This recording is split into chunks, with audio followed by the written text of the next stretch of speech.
I'm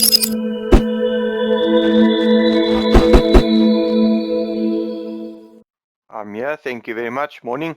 I'm not sure about the ugly voice and improving it by passing it on to me, but let's get into the session. Guys, this morning we're going to be talking about under counter and over basin geysers. It's something that it's one of those things that you do know, but very few guys pay attention to, and it's becoming a problem, and it is becoming something that, or it has become such a problem that there were meetings held, and we'll discuss that as we go along. So firstly, we jump back to, let me just get my hand out here. We jump back to the tier of authority, and we go to the level where the local authority and the building control officers get involved. Over and above these bigger hammers that can knock you down when you do get out of hand, we'll start with 10254, which is the hot water standard. And then we also referring to building control officers and water service authorities, municipal bylaws. The only reason we're looking at municipal bylaws for this presentation is for the following. You'll notice that most local authorities have similar bylaws simply because the Water Services Authority or the Water Services Act makes provision for a draft bylaw, and everybody adopted the draft and they amended it as they saw fit. So if you look at your area where you're busy working, or in your area where you have your company, you'll find that 9 out of 10 times there'll be a technical requirement for water installations in your bylaws, and most of them sound exactly the same. They must comply with 10252 Part 1, and fixed electrical storage water heaters must comply with 0254. Some of these have been around since the early 90s, and they keep referring to the same thing. So if you're in Joburg, you covered. Mfuleni, you covered. Madabeng, you covered. Mossel Bay, you guys are covered. Even the guys down in Maritzburg, you covered. And Tshwane, you definitely covered. They've even updated it to the point where they refer to the actual standards itself. So if your local authority bylaws require you to comply with something, it's not only something that your building control officer can fail or can assess, but it also becomes a infrastructure and engineering issue. It becomes just a local bylaw compliance issue. So if the requirement is there and the standard is there, then I'm afraid there's very little you can do but comply. So just a quick terminology. 10252 Part 1 says a standard water heater is a fixed thermostatically controlled electric storage water heater that complies with the requirements of SANS 151. In other words, that unit gets tested to SANS 151. Then for all the other types of geysers that you get after that, you'll see it starts off with a standard water heater. In other words, if it's a closed type unvented, that means it's a standard water heater. In other words, one that complies with 151, that is not naturally vented to atmosphere, but allows the expanded water to escape through an expansion control valve set to open and discharge at the rated working pressure of that water heater. So this is not what we're worried about. We're talking about this one today. So an open outlet type water heater, once again, it's a standard water heater. In other words, it needs to be tested to 151. That is provided with a permanently open outlet from which hot water is discharged by displacement. For the older guys in the room, sorry, for the youngsters, a push-through geyser. That's basically what you do have. You open the cold water and it runs by means of the control valve in the supply to that heater. So if we look at a couple of examples, our sponsor there, under sink. In other words, the unit is there and it supplies up to the sink. If it's over basin or over sink, you'll find the controls down the bottom. They have different mixers. They have a different setup. So we've all seen these before. We just need to make sure that we're all on board when it comes to the installation. So in 10254 of 2017, the specific requirements for assembly is straightforward. We're not going to worry about the pipe work. A fixed electric storage water heater that complies with SANS 151. In other words, something that's been tested, it's been proven to be reliable and fit for purpose. A pressure control valve, an expansion control valve, a safety valve, TNP, and a vacuum control, all of which complies with that. So if we're looking at fixing for closed water heater, you need to have a expansion, most importantly a safety valve.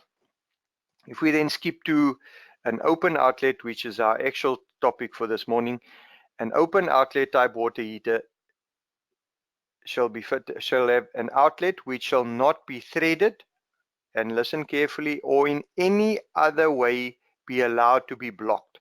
So you cannot close that off, whatever happens after that. A control valve in conjunction with a swivel type outlet or a mixing control, as in figures 11 and 12, we're going to look at all of those right now. Firstly, there's figure 9. That is what an open outlet type water heater looks like according to the standard. They're not as ugly as that, but the point is you've got the cold water coming in, controlled by the control to that unit is on that supply pipe, and then at the same time you have got hot water going, the cold water displacing, and the hot water coming out of that there. And just before we do move on, very important to note, drip tray. It's indicated like that. It's a requirement. We'll have a look at the notes that was under that little figure 9. The combination of a hot water control valve and swivel type may be replaced with a mixing control valve unit of a type shown in figures 11 and 12, which we're on our way to. The drip tray is not required for over basin, such as sink or bath. So if there's already a receptacle under that, like a bath or a sink, and the water can't get to anything else but over that fixture, then that drip tray is not required. The cold water supply connection between the control valve and the water heater should be furnished with a spring-loaded non-return valve. You'll find most of those units have got those little units or those little fittings that get supplied with the actual geyser. And then just a quick look before we hit the mixers. When the storage water heater complete with its components is installed in a manner and a position where any leakage from that heater and its components can cause damage to property in any manner, it shall be furnished with a drip tray that complies with 1848. And the size of the tray shall be so that it covers the area of the heater. So on that subject, we had a local guy come and manufacture this very, very solid tray. You can see it's about 3 millimeters thick UPVC. And he submitted this for use for the guys on these under counter or inside the cupboards. The only problem was that sans 1848, which is the requirement from the previous slide, says the depth of the tray shall not be less than 75 and the connection shall be 40 mm long and discharge to connect to a pipe that is a bore of not less than 35, in other words OD of 40. So unfortunately for this gentleman, he's gone back to have a look at getting his tray to comply with the standard. So somewhere in your area, and I believe I have spoken to 1 or 2 guys, some of the actual geyser manufacturers are looking at providing trays as well. So keep a lookout for that. If you do have to install one of these, you need to make sure that you don't get caught without it. Then figure 11 and 12, I'm going to start the wrong way around, sorry about that. Same thing applies. You've got cold water supplied to the actual tap, and we've got cold water going down into the unit and hot water coming back out the spout. The same thing happens. The only difference between the under and over you'll find it's got 2 connections to go onto the 2 that's on the unit itself, but it's only got 1 cold water supply. The tap or the arrangement here runs in the same way. Open the water, cold water up, cold water goes into the unit, hot water comes down, and it supplies onto, or well, out the swivel that's down the bottom there. For the more tech savvy guys, I've got some friends as well. Thank you to them. This is what these mixers operate like. The whole body or the whole casing runs around the same principle. Hot water is closed, cold water comes in, goes through that open port and out to the spout. In this case, cold water is closed. So you'll find that when you open this, the cold water actually goes through the back one, down through this, and back comes the hot water. So these things have always been there. They've always been around.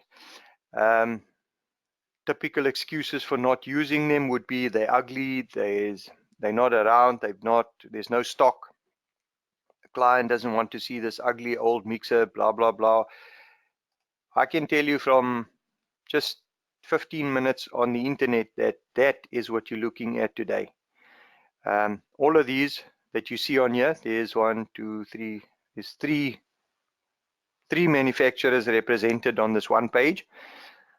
They're all open-ended mixers, and they are all available all over the country. In a recent meeting that was held between several stakeholders, including IOPSA, PRB, some major geyser manufacturers, they came to the conclusion that if these guys have got stock, which they claim they've got plenty stock of, then that stock should be distributed so that when one of these geysers get installed, then these taps should be fitted to the geyser. And just a heads up, and you can spread the word. The same presentation went out to the building control yesterday, and they were told in no uncertain terms, if it's a new build and the guy's installing an undercounter or over basin geyser or unit, and they do not have open-ended mixers on it, it is a total fail. Non-compliance, they cannot sign it off, and if they sign it off, this thing goes on to themselves, so they'll be taking the risk if anything goes wrong. Just a touch base or a heads up, you'll find that this is one of those under sink units. This water heater may only be installed with a push-through mixer available. So there's a mixer available. There, by the way, is one of those little valves I was referring to. So if the manufacturer says you can only do that, and the other guys join in and they tell you that this is their unit, the oversink and undersink unit must be fitted with a push-through mixer not supplied, or with a stopcock and a spout. So there's no reason, or let's put it this way, there'll be no excuse when something goes wrong and you have not fitted that open-ended, because the manufacturers have covered themselves by saying that this thing must be fitted with a push-through mixer. And then just before we go and look at some nasties, if you go onto the internet and you Google open-ended mixers, you'll find that in the USA, UK, and most parts of Europe, these units, when you buy them, you'll notice that little plus there. These things get sold as a kit, or they get sold as a set. So there's the over basin with the spout and the controls on the side as per that diagram. But you'll find that they all come in different makes. We don't have them all here. We don't have, but you see, you buy the unit, plus for free you get the mixer. Yeah, you get 10 liters under sink plus the mixer. All of them get sold as a set. You can't buy the one without the other. So you have to install this mixer with this geyser and everybody's happy. So it's not like that here yet, or it's not going to be like that. But unless we create the demand, or unless we open up this avenue, it's never going to happen, and we're still going to be finding guys installing them with incorrect mixers, with the consequences of what happens or what goes wrong with that to go with it. So bear in mind that if, let's call it 50% of the rest of the world do the right thing and they don't have any hassles, there's no reason why qualified licensed plumbers in South Africa should be doing anything less. And if you see some of these pictures here, except for the discharge into the waste pipe and all the other things here, you can see it straight in, cold water, straight in. There's no mixer or there's no vent here. Yeah, we've gone a step further for some of the other reason. This very special unit was fitted with 2 vacuum breakers in the cupboard. Not 100% sure what that was all about, but you can see this is what's happening. Same thing here. See, no drip tray, so you end up using whatever's in the kitchen to get the water into. Same thing applies. You've got no third pipe. Very neat installation. You can see pipes clamped, fitted, sorted. No tray, straight connection onto the mixer there. So non-compliant. And the only reason I'm harping on this non-compliant bit, or the non-compliant issue, is thank goodness it hasn't happened recently. But for the guys up in Gauteng, you might have seen this a while ago. The article is all about a wall-mounted kitchen geyser, which happened to be one of these 15-liter units, exploded in an unnamed block of flats in Krugersdorp area. The explosion destroyed the kitchen, living room, and passageway. In fact, so strong that it blasted, knocked over a 9-inch wall. So yeah, you can, let's just do that. There you can see that is the inside of a flatlet where one of these things went and popped. Given, I'll be the first one to admit, the reason for this explosion, installed as a pre-1976, in other words, there wasn't a requirement for it. The unit contained no pressure and temperature or TP valve, making it to current legislation illegal.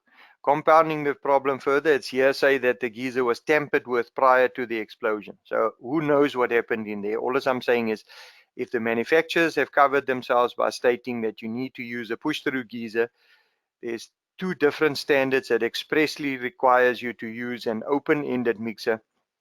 And following this meeting that I spoke about earlier, I can tell you that one of the most valid points that Mr. Brown mentioned after that meeting, Steve said that, you know what, if there's one thing that he tried to get across to the manufacturers and the people in the meeting, it's one thing if your manufacturer tells you, don't worry, we will carry the warranty, or we will honor the warranty.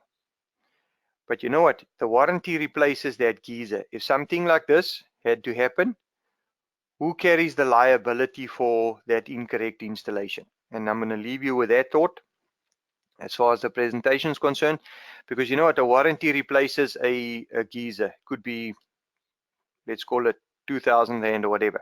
But if there's loss of life, or there's something gone wrong in this, or this thing needs to be replaced, you can see that whole facade just popped out there. If something needs to be done to fix up a building, or you get sued for, or you get nailed for loss of life, damage, maybe someone maimed or something like that, then that manufacturer is not going to be there to cover your liability. They're only there to cover the warranty.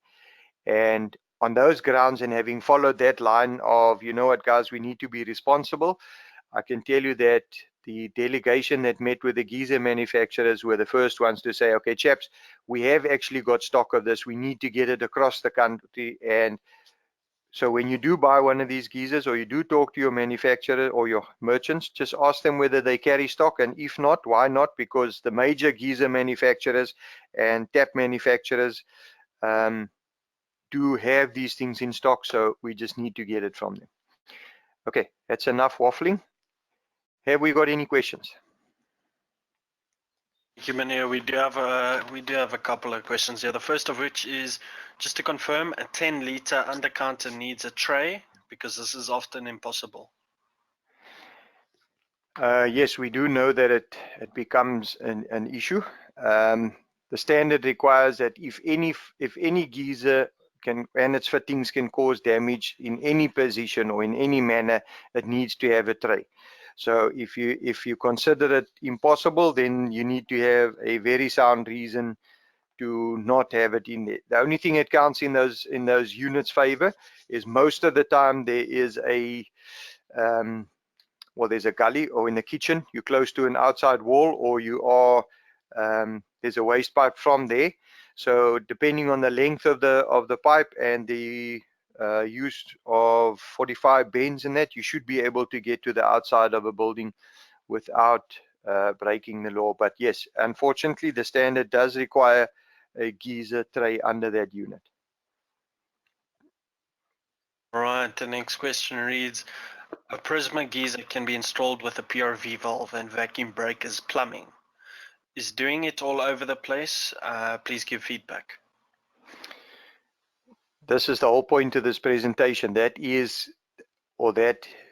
currently, or prior this morning, the guys have been doing that. The issue is that if you go back to, let me just get this thing here quickly, sorry. This one. If you look at this slide here, you'll see that for a closed water heater, which you are then doing by putting a PRV, there you've got the PRV is fine. You've got an expansion control valve, which is fine. You've installed that. A safety valve. Okay, there we go. Problem. you do not have a safety valve on an undercount or over basin geyser. Take note, you do get them. You can buy them like that with a third port where they have a safety valve and you pipe it like a normal geyser. But we do not, you can Google it. You'll find that there's about 3 or 4 different models that actually come with a miniature safety valve with a 22 going to the outside, which you then pipe like you do a normal TP valve with all the rules applicable to that. So that is where the problem comes with the current installation. If you then look at the requirement for an open outlet type water heater, which that little Prisma is, okay, Prisma being the one brand, an outlet which shall not be threaded or in any other way be allowed to block. So any other way includes putting a mixer on it, or includes putting a tap on the other end of it. And if you look at this little unit here, you'll see a maximum working pressure 0 bar 0 MPa, 0 kPa. You can go to any unit you want to, or any any unit you want to. Maximum working pressure is 0.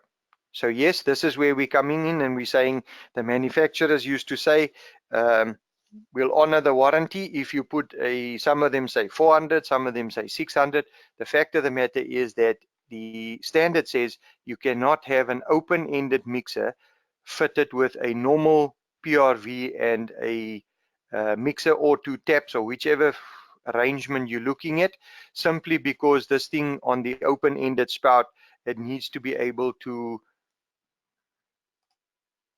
this line needs to remain open so that the geyser can be vented. When the water heats up, there's no expansion on that setup. There's no safety valve on it. So before this thing starts building up pressure, you'll find that if there's something wrong with the thermostat, sometimes that mixer will start spitting and will start dripping from the spout. That's normal expansion, but at least you'll be covered with this open-ended mixer. The current arrangement of using PRV with vacuum breakers and installing it like a regular geyser, unfortunately, that is illegal. And we have asked PCO to start failing these installations because they are non-compliant and they are dangerous.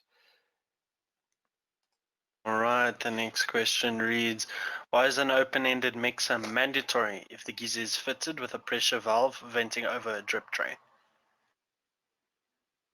Because it's got no safety valve. The requirement is not a PRV that it captures expansion. It's supposed to capture the safety. There's a temperature and pressure element to that, like I showed you in that flatlet. You can take 15 liters of water. I think if I remember the math correctly, it's 1 15-liter geyser or 1 15-liter water superheated becomes like 1 kilogram of TNT. So unless there's a safety valve that can discharge to the outside and safely, you are creating a problem by not having it vented. Right, perfect. The next question reads, if there is no trays available at present, is it acceptable to fabricate your own tray that complies with SANS? I'm going to very cautiously say it's probably better than not having something at all. I know that there were guys in PE at a time that had their own trays made. The point is, as long as it complies, and like I said, if there's a demand, I'm telling you, well, I'm almost 100% sure, following that meeting about the mixers and that, if there's a demand for it, you'll find that the guy that manufactures the geyser, like he's got a specific tray for 100, 150 and 200 liter geysers, you'll find that they'll be very, very open to discussions in actually providing smaller trays. But very cautiously, I'll say yes, if it complies with the standard. Obviously, it hasn't been tested, and but it would be better than not having it at all. All right, perfect. The next question here reads, why don't manufacturers alter their design to add a TP port? Like I've said, there are actually units available that do have safety valves or that do have TP ports. It's I suppose it's always been a question of the design was there, or there's been no need for them to actually I think the best way is or the best way to answer that would be if you Google it, and you'll see that there are well-known brands that actually have these TPs on them. So the problem being that 9 out of 10 times when you opt to install one of these 10-liter or 15-liter units in a kitchen, they only become an option when you've run out of dead leg, or your kitchen or this sink or this basin is in the middle of an office block, so there's nowhere to go with the safety valve. Because by adding the safety valve, the opening that installation up to the same 6 or 7 or 8 points that are applicable to 10254 when it comes to discharge pipes, got to be metallics, got to run down, can't use 90 bends. So all of those things then become applicable to that, instead of having what is it, $1,500, between 1,500 and whatever, for a mixer that takes care of that whole installation, where if it's open-ended, the whole installation should be balance pressure, because your whole installation comes through the same PRV. But then by taking away the need for the safety valve by installing an open-ended mixer, and like you saw in those pictures, they're not ugly. It's not like they stand out and they show, look, well, I'm not like the others in the room. There's no need for a safety installation if you use that mixer. But if you really want to skip and stick to your mixer and your taps and that, there are units available. I just don't think there are any that are currently tested to SANS 151 as far as the internet is concerned. All right, the next question here reads, so does this mean that there will be no PRV installed? And I'm not sure with what he's referring to there. Do you have an idea, Adrian? Yeah, yes, I think I just touched on it now. Your PRV is still required, because the 10252 part 1 says when water enters a building, it may not exceed 600 kPa. So your whole installation is supposed to be balance pressure under 600 kPa because of that PRV. So yes, you'll still use a PRV. Otherwise, it won't make a difference to that specific geyser, because it's open-ended and the water gets controlled on the cold water side. The fact of the matter is that 10252 says you may not have water not balanced, and you still have to have it under 600 kPa. So yeah, you'll still use a PRV, but not necessarily at that point for the geyser. All right. Well, we've got 2 minutes left, and we've got 3 questions. So let's Okay, let's try and get through them here. The first one reads: these units also need to be earthed and bond with isolators to remove the element. Correct? Yes, they do. But in most cases, you'll find that these units come with a 15 amp plug. So if your plug or your electrical installation is compliant, then yes, it'll already be earthed through that 15 amp plug, because it's got a three-point plug for the unit itself. Right, perfect. The next one reads: I would like to know if, for instance, the Prisma has a thermal cutoff switch as a protection unit. Is that not protection for superheating? It is okay. It's part of the or the intention of that cutout is exactly that. But like any other electronic, or like any other electrical appliance, I mean, then for the same matter, your SANS 198 compliant thermostats that go on a normal 100 and 150 liter geyser have got the same electronic cutouts. So then, strictly speaking, those safety valves should then also not discharge, or the geyser should also not overheat. So yeah, I think it's a question of they're there for a specific reason and they work, but if they stop working, you'd like to have the safety or you'd like to have the backup of a safety valve on that unit. And then just very quickly here, can we have a drip tray with a 40 millimeter outlet for the Prismas? I'm sure you can. If you look at that discussion that we had on the Tech Talks on the drip trays, you'll find that depending on the length and the amount of fittings, if that 40 pipe is going to go through the outside wall and it's half a meter, 40 mil pipe can discharge that water. But once you start adding fittings and you start adding length and fall and or a gradient on that pipe or lack of gradient on that pipe, obviously you need to relook at it. But I'm sure if it's short enough and there's not a lot of fittings on it, then that 40 should be able to go through the outside wall. All right, perfect. Well, then that is all of the questions we have got. Mania, would you like to say 2 words to end off? Yes, thanks guys. The last 7 weeks was an absolute pleasure. I'm taking a bit of a break for a couple of weeks, and I'll see you towards the end, or I'll talk to you at towards the end of September again. Keep it safe and look forward to seeing you guys again. All right, perfect, guys. Then just from my side, thanks so much for joining us this morning. I'm going to go ahead and end the session off. Please remember the survey on the way out. And thanks again to our sponsor for this morning, Heat Tech. Thanks, guys. Enjoy the rest of your day. Okay, bye-bye.